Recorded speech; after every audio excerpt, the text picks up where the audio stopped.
That's what we got to stop, y'all. We got to stop the gunshots. We have to stop the gunshots. Whether it's somebody in Dallas shooting and killing 5 cops, or whether someone in blue killing another black. We got to stop this stuff, this violence, this tension. This tension. I feel it out on the streets. I feel it. I feel tension. I just talked with a young man who, I don't know how many cops are listening to my show. Who knows? But I'm going to tell you right now, freedom of speech and artistic expression. And I am a journalist. As a writer, as a publisher of information and books, I am a journalist. So, just in case some cop is listening to me, I ain't giving you no names. It ain't happening. Matter of fact, I don't even know no name, okay? But I just got through talking with a young man who wanted to go and shoot up some cops himself. He wanted to go and shoot some cops. And there are several reasons why I know for a fact that he was serious, he was qualified, he was capable, and he had access to all the stuff he would need to do just that. And I talked with him for an hour, and I talked him out of it. I've been doing this a long time, baby. I know when someone's faking the funk and when they're not. I also know when someone actually receives counseling and when they don't. He left me weeping. He was weeping when we finished. I talked with him. I prayed with him. I prayed for him. I anointed him. Thank you, Jesus. And so all I can tell you is Monday can't come quick enough. We are having a national night of prayer. And I repeat, for the black men in this city and cities across this country, and for the police.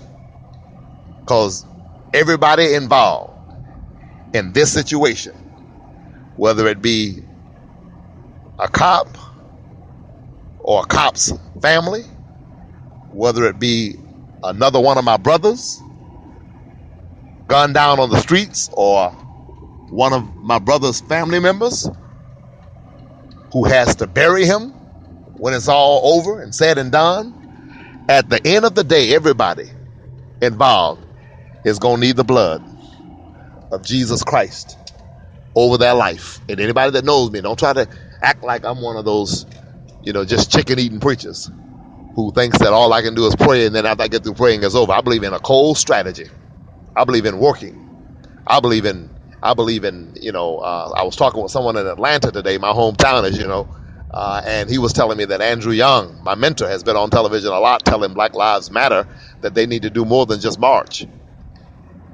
There's a lot of things I won't say over the air. This is a podcast.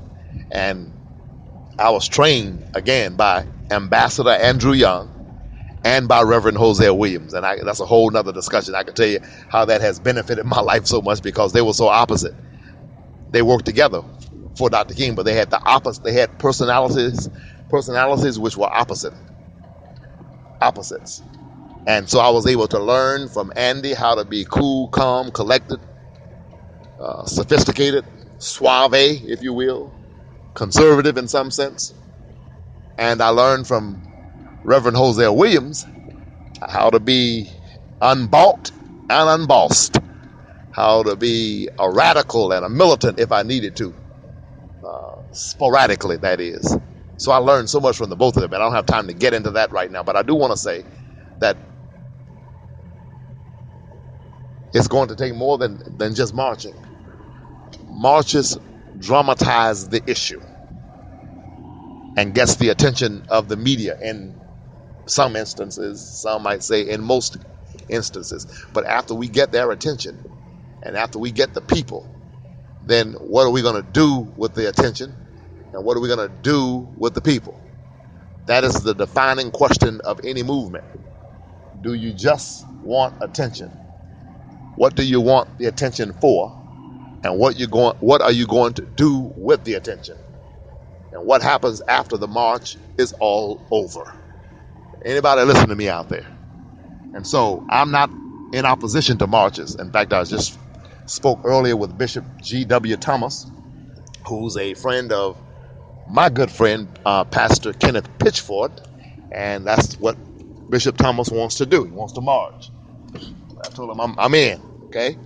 He's going to help me with the prayer vigil, and I'm going to assist him with the march in any way that I can. And that's another thing that I want to teach young people how to do. If I can, I want to teach them how to lead and how to follow. I want to teach them how to be humble enough to submit themselves to someone else that's bigger than them. To something else, rather, that's bigger than them. And to not always have to be in charge. And I've noticed that with a lot of preachers. I was talking to Bishop Thomas about that. Some preachers, want to lead everything. And if I ain't in charge, I ain't going to be involved.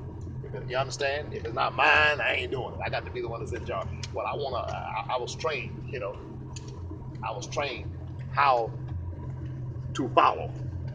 Because following is just as important as leading. And you have to submit yourself to a vision and to a purpose that's bigger than yourself. And so, I'm saying all that to say somebody's, because Bishop Thomas wasn't really that concerned about, who leads or who follows or what have you, but I like to have a great understanding when I'm working with someone. And so I was explaining to him quite clearly that he's leading the march. I'm assisting him. I'll be right there with him. I can be up front if he wants me to. Right there with him. Right beside him. But he's leading the march. This was his idea. And he's leading it. And so, ladies and gentlemen, I'm trying my best here. And you also know that I'm working alone. And so, it's difficult. It's difficult. But God is blessing it. He's making a way out of no way. And so, yes, I was explaining to him, I'll lead the prayer vigil. Pastor Pitchford is the pastor of the church. And he made it clear, Manning, this is yours. You're leading the prayer vigil. You're in charge of that. I said, but you're the pastor of the church. He said, yeah, we're just letting you host it here. This is yours. I'm assisting you. This is a pastor. He doesn't need me. He's the pastor. I need him. But that's the kind of gracious spirit that Pastor Pitchford has. And likewise, I made it very plain and very clear to Bishop Thomas that he is leading this march, and I will assist him in any way that I can. I want you all to be there Monday night at 7 o'clock sharp. Get there at 6:45 if you can, at 3214 Vernon, at the Greater Hopewell Baptist Church, where we will be meeting with police, perhaps Snoop Dogg, and the chief of police, and others. And we will be doing our best to not just create dialogue, but to create a movement, to move forward, and to make a difference. And we would like for you to be there. We would like for you to be there Monday night, 7 o'clock sharp, 3214 Vernon. If you know a cop, tell him to come. Come of his own duty, ask Chief Beck to let him come. We've invited Mayor Garcetti. We've invited Mark Ridley Thomas. I hope the radio station will begin talking about it tomorrow. I've done a lot of work in these last couple of days alone, trying to get this thing together and trying to let the public know about it. Because, we've got to release some tension. Some of the air has to come out of this balloon. If not, people are going to explode. And exploding is never good. Exploding is never a good thing. We need to release some of this tension. And people need to get together and work together and understand what is the purpose of the police. I want them to do what they said on paper. And I went back last night and listened to some of Dr. King's, Martin Luther King Jr.'s old speeches. God, it's crazy how some of the same stuff he was talking about then, 30 and 40 years ago. 50 years ago, actually. It's still going on now. Dr. King was talking about police brutality. Dr. King was talking about police corruption, overzealousness. He was talking about that 50 years ago. And we're still dealing with it now. We're still dealing with it. And so I went back and listened to him last night. And he was saying, do what you said on paper. In other words, you know what your contract with America, as they would call it, is. Do that. And in the cases of these cops, what they said on paper is that they would serve and protect the community. Not that they would hold them under siege. Not that they would go there and murder people. They said they would serve and protect. And that, my friend, precisely is what they're supposed to do, and it is what they should be doing. And that is what we want them to do. That is what we're calling them to do. Serve and protect. Do what you said on paper. I'm not badgering them. I'm not running out here yelling out Blue Lives Matter, but I think, most of us know that.